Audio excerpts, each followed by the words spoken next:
نحمده ونصلي على رسوله الكريم اما بعد عن عدي بن حاتم رضي الله تعالى عنه قال بين انا عند النبي صلى الله عليه وسلم اذ اتاه رجل فشكا اليه الفاقة ثم اتاه الاخر فشكا اليه قطع السبيل فقال يا عدي هل رأيت الحيرة فإن طالت بك حياة فلترين الزعينة ترتحل من الحيرة حتى تطوف بالكعبة لا تخاف أحدا إلا الله ولئن طالت بك حياة لتفتحن كنوز كسرى وَلَئِن طَالَتْ بِكَ حَيَاةٌ لَتَرَيَنَّ الرَّجُلَ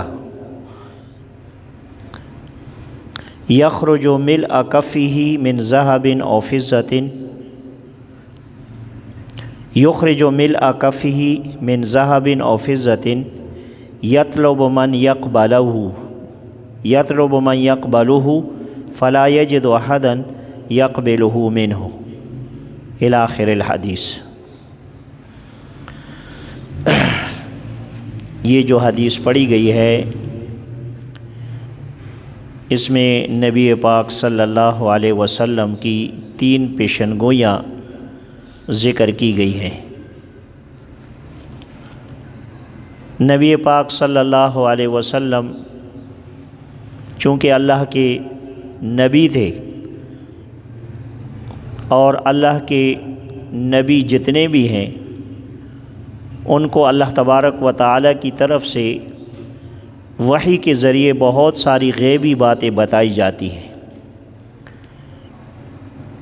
اور وہ سچی ہوتی ہیں کیونکہ وحی سچ ہوتا ہے۔ دنیا میں کئی اور لوگ بھی ہیں جو مستقبل کے بارے میں پیشن گوئیاں کرتے ہیں، جیسے نجومی وغیرہ ہو گئے، لیکن ان کے پاس کوئی قطعی علم نہیں ہوتا، یہ صرف ایک ظن ہوتا ہے جس میں کبھی کبھی کوئی بات صحیح نکل آتی ہے، اکثر غلط ہو جاتی ہے۔ لیکن پیغمبر جو پیشن گوئی کرتا ہے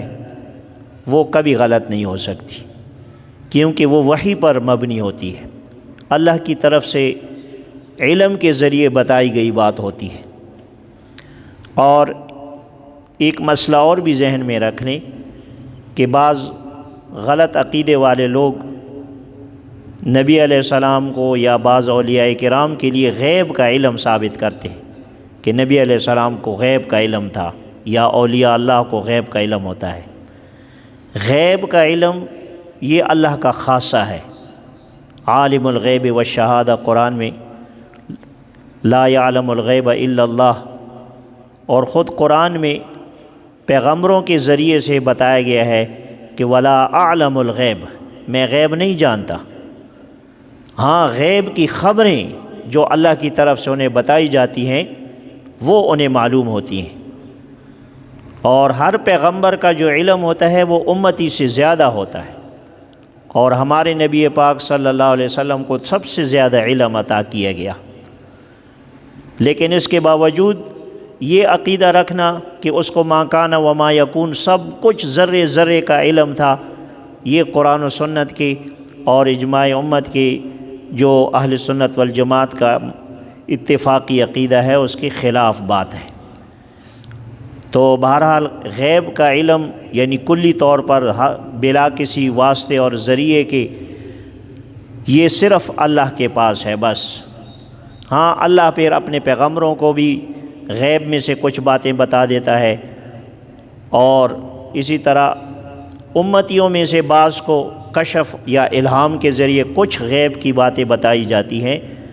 لیکن اس سے ان کو عالم الغیب سمجھنا یا علم غیب کی نسبت ان کی طرف کرنا یہ بات صحیح نہیں ہے۔ اس حدیث کو روایت کرنے والے صحابی حضرت عدی ابن حاتم ہیں۔ حضرت عدی ابن حاتم یعنی حاتم کا بیٹا، یہ حاتم وہی مشہور عرب میں جو سخی گزرے جسے حاتم طائی کہتے ہیں، حاتم طائی اس لیے کہتے ہیں کہ طے ایک قبیلہ ہے عرب میں، یہ اس قبیلے سے تعلق رکھتا تھا، حاتم طائی۔ اس نے نبی علیہ السلام کا زمانہ نہیں پایا، نبی علیہ السلام کی زمانے سے پہلے وہ دنیا سے جا چکا تھا، لیکن اس کا بیٹا عدی یہ پہلے نصرانی تھا، عیسائی تھا، پھر اللہ پاک نے اسے ایمان کی ہدایت نصیب فرمائی اور یہ صحابی بن گیا، اب اس کا شمار صحابہ میں ہوتا ہے،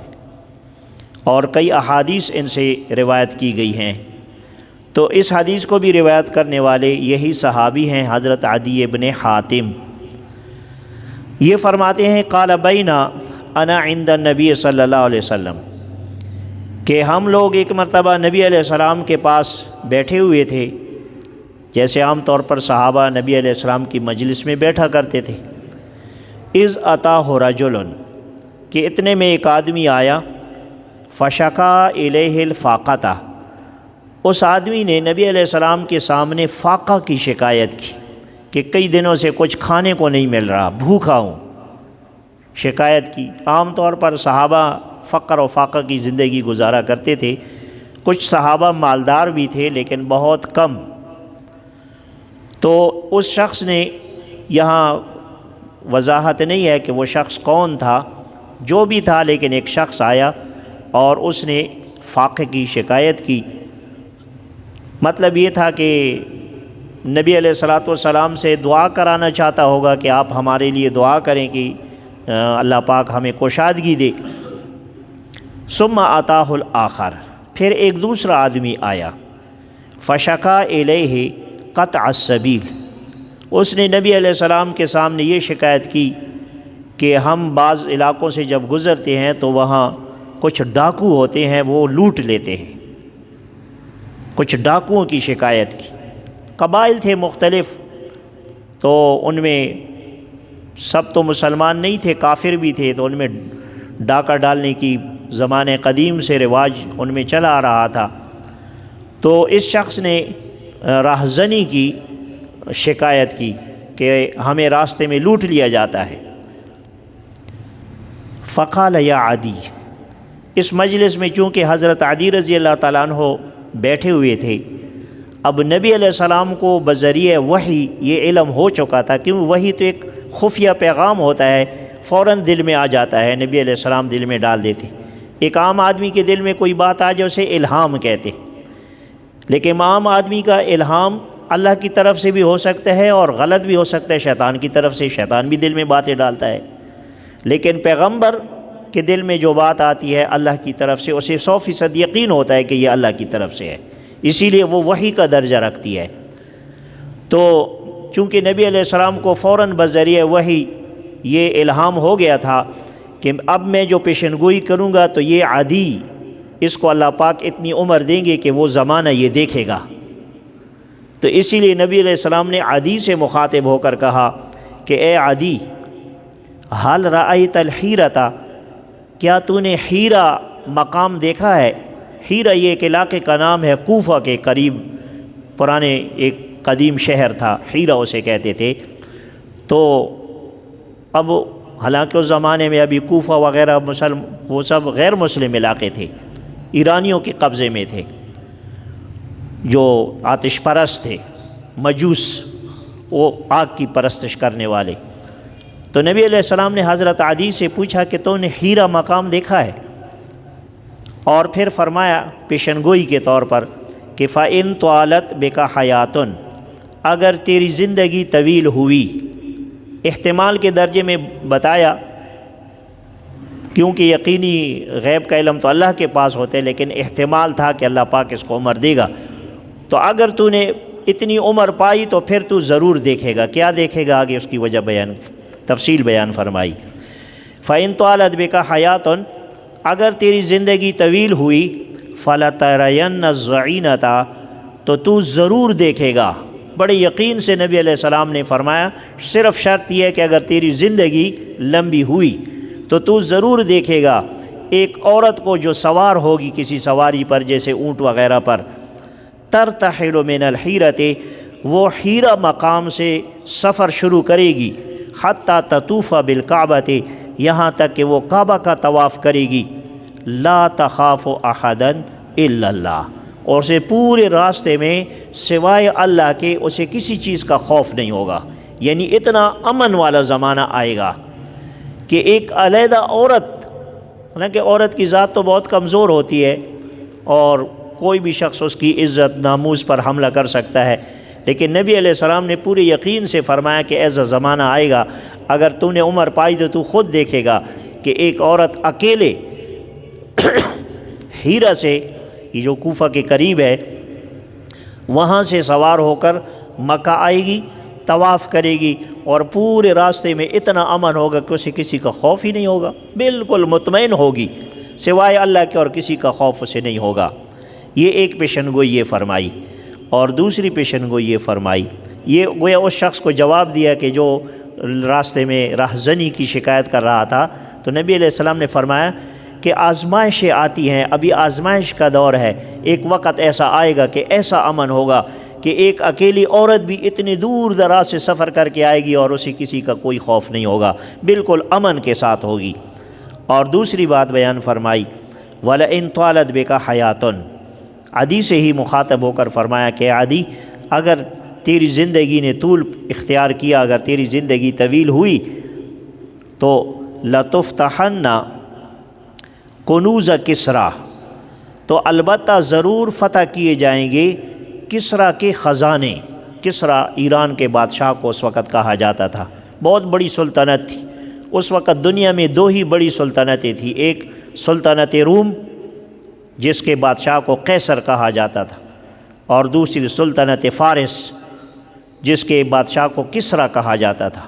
یہ دو، جس طرح کچھ عرصے پہلے پوری دنیا میں بس امریکہ اور روس دنیا میں دو بڑی طاقتیں سمجھی جاتی تھی،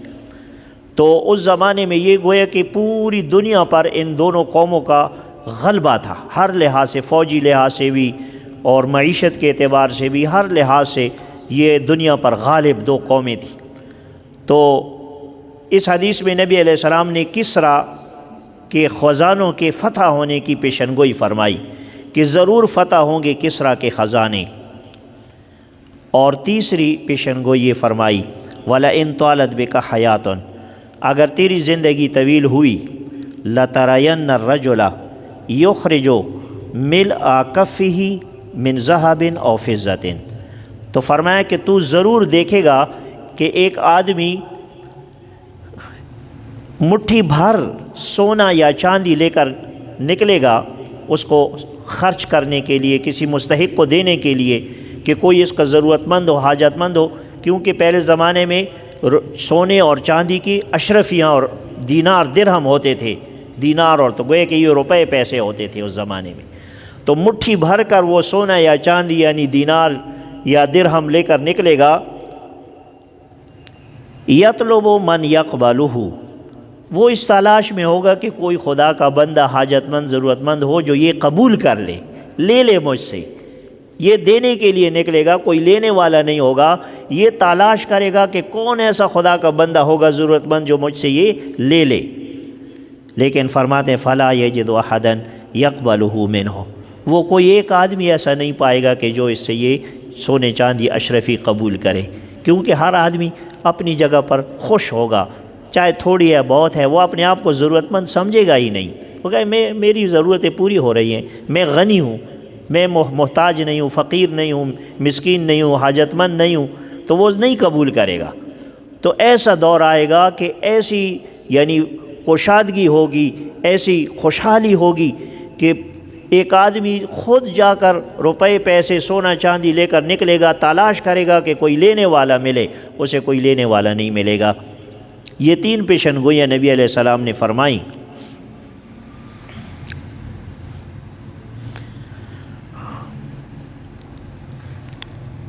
اور پھر فرمایا وَلَيَلْقَيَنَّ اللَّهَ أَحَدُكُمْ يَوْمَ الْقِيَامَةِ، پھر نبی علیہ السلام نے قیامت کا ایک منظر بیان فرمایا کہ قیامت کے دن ایک منظر یہ ہوگا، وَلَيَلْقَيَنَّ اللَّهُ أَحَدُكُمْ يَوْمَ يَلْقَاهُ، اور البتہ ضرور اللہ سے تم میں سے کوئی شخص ملے گا، یعنی ہر ایک قیامت کے دن جس دن اللہ سے ملاقات ہوگی، وَلَيْسَ بَيْنَهُ وَبَيْنَهُ تَرْجُمَانٌ، اور اللہ اور اس بندے کے درمیان کوئی ترجمان نہیں ہوگا، کوئی واسطہ نہیں ہوگا، براہ راست اللہ پاک اس سے مخاطب ہوگا اور اس سے سوال و جواب کرے گا اور بندہ اس کے جواب دے گا۔ تو لیس بینہ و بین ترجمان یترجم لہ، جو اس کی ترجمانی کرے، فلیقولن، اللہ تبارک و تعالیٰ اس بندے سے کہے گا الم ابعث الیکم رسولا، کیا میں نے تیری طرف رسول نہیں بھیجا تھا؟ یعنی تم لوگوں کی طرف میں نے کوئی پیغمبر نہیں بھیجا تھا جو تمہیں دین کی رہنمائی کر کے بتاتا؟ فیبلغک، جو تمہیں اللہ کے دین کی تبلیغ کرتا، اللہ کے احکامات تمہیں پہنچاتا۔ فیقول بلا، تو وہ شخص اعتراف کرے گا جی بالکل، کیوں نہیں، ہمارے پاس رسول آیا تھا، اس نے آپ کا دین، آپ کے احکامات ہمیں پہنچائے تھے۔ فیقول، پھر اللہ تبارک و تعالیٰ اس سے یہ سوال کرے گا الم اعطک مالا، کیا میں نے تجھے مال نہیں دیا تھا، تجھے مالدار نہیں بنایا تھا؟ وافضل علیک، اور میں نے تجھے فضیلت نہیں بخشی تھی، اپنا فضل تجھ پر نہیں کیا تھا۔ یعنی اللہ کا فضل یہ ہے کہ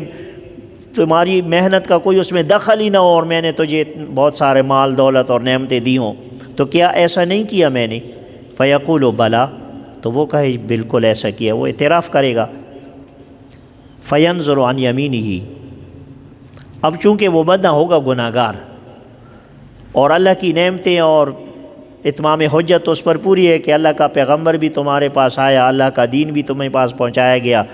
نعمتیں بھی تم پر کی، اور پھر بھی تم نے نافرمانیاں کی، تو اب وہ جیسے وہ مجرم ہوتا ہے نا کہ کہیں چھپنے کی کوئی جگہ ملتی ہے کہ نہیں ملتی، کہیں بھاگنے کی کوئی جگہ ہے کہ نہیں ہے، تو نبی علیہ السلام وہ نقشہ بیان فرما رہے ہیں وہ قیامت کے دن کا کہ فینظر عن یمینہ، وہ جب اپنی دائیں طرف دیکھے گا وہ بندہ، فلا یرا الا جہنم، سوائے جہنم کے اسے کچھ نظر نہیں آئے گا، جہنم اسے نظر آ رہی ہوگی۔ وینظر عن یسارہ، اور جب بائیں طرف دیکھے گا تو فلا یرا الا جہنم، تو اسے اس طرف بھی جہنم نظر آئے گی، یعنی گویا کہ وہ سمجھے گا کہ اب میرا ٹھکانہ جہنم ہی ہے۔ اب نبی علیہ السلام فرماتے ہیں کہ یہ تو ہر آدمی کے ساتھ ایسا ہونے والا ہے کہ اگر اس نے ایمان نہ لائے، نیک اعمال نہ کیے، تو یہ اللہ کی نعمتوں کا حساب بھی اسے دینا ہوگا اور پھر جہنم اس کا ٹھکانہ ہوگا۔ اب دنیا میں انسان کو کیا کرنا چاہیے کہ اس جہنم سے بچ جائے؟ اس سے بچنے کا طریقہ دنیا میں اللہ نے بتایا کہ دنیا میں تم کوئی ایسا عمل کرو تو یہ جہنم کے عذاب سے بچ سکتے ہو۔ تو فرمایا اتقوا النار ولو بشق تمرۃ، پس اللہ کی اس جہنم سے بچو اگرچہ کھجور کے ایک آدھے ٹکڑے کے ساتھ ہو۔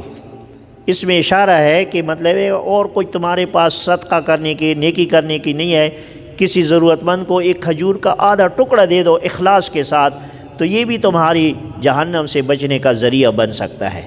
تو جہنم سے بچو، گناہوں سے بچو اور نیک اعمال کرتے رہو، اگرچہ وہ عمل تھوڑا سا کیوں نہ ہو، اس تھوڑے کو بھی تھوڑا مت سمجھو، ولو بشق تمرۃ، اگرچہ کھجور کے ایک ٹکڑے کے ساتھ ہو۔ اور پھر فرمایا فمن لم یجد، اگر کسی کے پاس کھجور کا یہ آدھا ٹکڑا بھی نہیں ہے تو فبکلمۃ طیبۃ، تو کم از کم زبان سے اچھی بات کہہ دو، حسن اخلاق سے پیش آ جاؤ، کسی کو اچھی بات کہہ دو، کسی کے ساتھ خیر خواہی کر لو، زبان سے اچھی بات کہنا یہ بھی تمہاری نجات کے لیے کافی ہو جائے گا۔ تو دیکھو نبی علیہ السلام کیسے تعلیم دے رہے ہیں۔ اب یہ جو پیشن گوئیاں حضرت عدی کو نبی علیہ السلام نے بتائی تھیں، پھر حضرت عدی نے کیا دیکھا وہ اپنا پھر تجربہ بتاتے ہیں۔ قال عدی، حضرت عدی رضی اللہ تعالیٰ عنہ فرماتے ہیں فرأیت لزعینۃ ترتحل من الحیرۃ حتی تطوف بالکعبۃ، فرماتے ہیں میں نے زندگی میں یہ ایک پیشن گوئی تھی دیکھ لی کہ میں نے ایک عورت کو سوار ہوتے دیکھا جو اسی حیرہ مقام سے سوار ہو کر روانہ ہوتی ہے، حتی تطوف بالکعبۃ، یہاں تک کہ وہ کعبہ کا طواف کرتی ہے، لا تخاف الا اللہ، سوائے اللہ کے اور کسی کا اس کو خوف نہیں ہوتا۔ یہ حضرت عمر رضی اللہ تعالیٰ عنہ کے زمانے میں ایسا ہوا تھا، ایسا عدل انصاف اور ایسی زبردست حکومت کہ ہر طرف امن ہی امن تھا، اور کتنی جو ہے کہاں کہاں تک اسلامی سرحدیں، پورا ایران فتح ہو چکا تھا، شام فتح ہو چکا تھا، مصر فتح ہو چکا تھا، افریقہ تک اسلامی سرحدیں پہنچ چکی تھیں۔ تو حضرت عدی فرماتے ہیں یہ پیشن گوئی تو میں نے اپنی آنکھوں سے دیکھ لی کہ میرے سامنے ایسا ہوا کہ ایک عورت ہیرا مقام سے سفر کر کے کعبہ کے لیے گئی، طواف کیا اور کسی کا خوف اسے نہیں تھا۔ اور دوسری بات کہی وَكُنْتُ فِي مَنْ أَفْتَتِحُ كُنُوزَ کسریٰ ابن ہرمز، نبی علیہ السلام نے دوسری پیشن گوئی کی تھی کہ کسریٰ کے خزانے فتح ہو جائیں گے۔ فرماتے ہیں میں ان لوگوں میں شامل تھا جن لوگوں نے کسریٰ کے خزانوں کو فتح کیا ہے، کیونکہ جب صحابہ حضرت عمر رضی اللہ تعالیٰ عنہ کے زمانے میں ایران کو فتح کرنے گئے تو اس میں عدی ابن حاتم بھی شامل تھے اس لشکر میں۔ تو فرماتے ہیں وہ تو ان لوگوں میں خود شامل تھا جن لوگوں نے کسریٰ کے خزانوں کو فتح کیا۔ اور تیسری بات جو یہ کہی تھی کہ ایسا زمانہ آئے گا کہ ایک آدمی مٹھی میں سونے چاندی لے کر نکلے گا اور لینے والے کو تلاش کرے گا لیکن کوئی اسے قبول کرنے والا نہیں ملے گا۔ تو اس کے بارے میں فرمایا کہ وَلَئِن طَالَتْ بِكُمْ حَيَاتًا وَلَئِن طَالَتْ بِكُمْ حَيَاتًا، یہ حضرت عدی رضی اللہ تعالیٰ عنہ اپنے شاگردوں سے کہہ رہے ہیں کہ میری زندگی میں تو ابھی تک یہ موقع آج بھی آیا نہیں ہے، لیکن مجھے یقین ہے کہ یہ بھی ایک زمانہ آئے گا۔ اور فرمائے گا اپنے ساتھیوں سے کہا کہ وَلَئِن طَالَتْ بِكُمْ حَيَاتٌ، اگر تمہاری زندگی طویل ہوئی تو لَتَرَوُنَّ مَا قَالَ النَّبِيُّ ابو القاسم صلی اللہ علیہ وسلم، تو تم ضرور دیکھو گے وہ بات جو نبی علیہ السلام، جس کی کنیت ابو القاسم ہے، نبی علیہ السلام کو ابو القاسم یعنی قاسم کا باپ، کیونکہ قاسم نبی علیہ السلام کے بیٹے کا نام تھا۔ عرب لوگ کنیت بھی استعمال کرتے تھے بکثرت، تو نبی علیہ السلام جن کی کنیت ابو القاسم ہے انہوں نے جو بات کہی ہے وہ تم دیکھو گے، یخرجو ملء کفہ، کہ ایک آدمی بھری ہوئی مٹھی نکالے گا لیکن کوئی اسے لینے والا نہیں ہوگا۔ علماء فرماتے ہیں کہ یہ پیشن گوئی آخر زمانے میں پوری ہوگی، جب امام مہدی کا زمانہ آئے گا، اس کے بعد عیسیٰ علیہ السلام نزول فرمائیں گے، دجال کا خاتمہ ہوگا اور پوری دنیا سے کفر مٹ جائے گا اور پوری دنیا میں عدل اور انصاف کا زمانہ آئے گا، خالص اسلام ہوگا، سارے مسلمان سچے مسلمان ہوں گے، کوئی یہ کھوٹ موٹ فسق و فجور کچھ بھی نہیں ہوگا، یہ سب ختم ہو جائیں گے۔ صرف وہ جیسے صحابہ کا دور ہے ایسا دور آئے گا، لیکن کچھ عرصے کے لیے ہوگا، پھر آہستہ آہستہ پھر اس میں خرابیاں پیدا ہوں گی، لیکن وہ دور ایک مرتبہ آئے گا اور اس میں ایسا ہوگا کہ دینے والے تو بہت ہوں گے، لینے والا کوئی نہیں ہوگا۔ تو اسی لیے حضرت عدی فرماتے ہیں کہ چونکہ نبی علیہ السلام نے بھی یہ بات فرمائی ہے تو پوری تو ضرور ہونی ہے، لہٰذا اگر میری زندگی میں نہیں آئی تو تمہاری زندگی اگر طویل ہوئی تو کبھی نہ کبھی تو آ جائے گی، اور ظاہر ہے کہ پورا ہونا ہے، لیکن کب پورا ہونا ہے اس کا علم اللہ کو ہوتا ہے۔ اور دیگر احادیث سے دیکھ کر پھر علماء نے یہ اس تیسری اس پیشن گوئی کا مصداق یہ قرار دیا ہے۔ بعض لوگ کہتے ہیں کہ عمر بن عبدالعزیز رحمۃ اللہ علیہ کے زمانے میں یہ پیشن گوئی پوری ہوئی، کیونکہ عمر بن عبدالعزیز رحمۃ اللہ علیہ کا زمانہ بھی ایسا ہی عدل و انصاف کا زمانہ تھا کہ کسی کو کسی سے لینے کی حاجت نہیں پیش ہوتی تھی۔ اور بعض علماء فرماتے ہیں کہ نہیں، یہ آخر میں جب امام مہدی صاحب آئیں گے، پھر حضرت عیسیٰ علیہ السلام پوری امت مسلمہ کی قیادت کریں گے اور سارے فتنے کفر دنیا سے ختم ہو جائے گا، اس وقت یہ پیشن گوئی پوری ہوگی۔ تو بہرحال دیکھو، نبی علیہ السلام نے اور صحابہ نے ابتدا میں فقر اور فاقے گزارے، تکلیفیں گزاری، لیکن چونکہ دنیا ان کا مقصود نہیں تھا، اسی لیے اگر وہ چاہتے تو اس وقت بھی ان کو دنیا فراخ ہو سکتی تھی، لیکن انہوں نے دنیا سے محبت نہیں کرنی چاہی اور یہ سکھایا کہ اصل چیز دین ہے، چاہے دنیا کسی کے پاس ہو یا نہ ہو، اگر دین تمہارے پاس ہوگا تو تم اللہ کے ہاں مقبول ہو، اللہ کے ہاں تمہارا مقام ہے، مرتبہ ہے، اور اگر دین تمہارے پاس نہیں ہے تو چاہے ساری دنیا کے خزانے تمہارے پاس ہوں، تم کامیاب نہیں ہو پھر۔ تو لہٰذا مال، دولت، حرص، یہ چیزیں ہم سب دین کے تابع ہو کر کریں، حلال کما کر کریں اور اللہ کے دین کو مضبوطی سے تھام کر کریں، ہماری زندگی قرآن و سنت کے مطابق ہو کر بسر کریں، تو پھر مال و دولت یہ پھر اللہ کی نعمت ہے، یہ پھر اللہ کے راستے میں خرچ ہوں گے، نیک کاموں میں خرچ ہوں گے، فقراء مساکین ضرورت مندوں کی ضرورتیں پوری ہوں گی اور یہ بھی ہمارے لیے درجات کی بلندی کا ذریعہ بنیں گے۔ لیکن اگر دین نہ ہو، ایمان نہ ہو، دین کی سمجھ صحیح نہ ہو تو اب لوگ دنیا کیا کر لوگ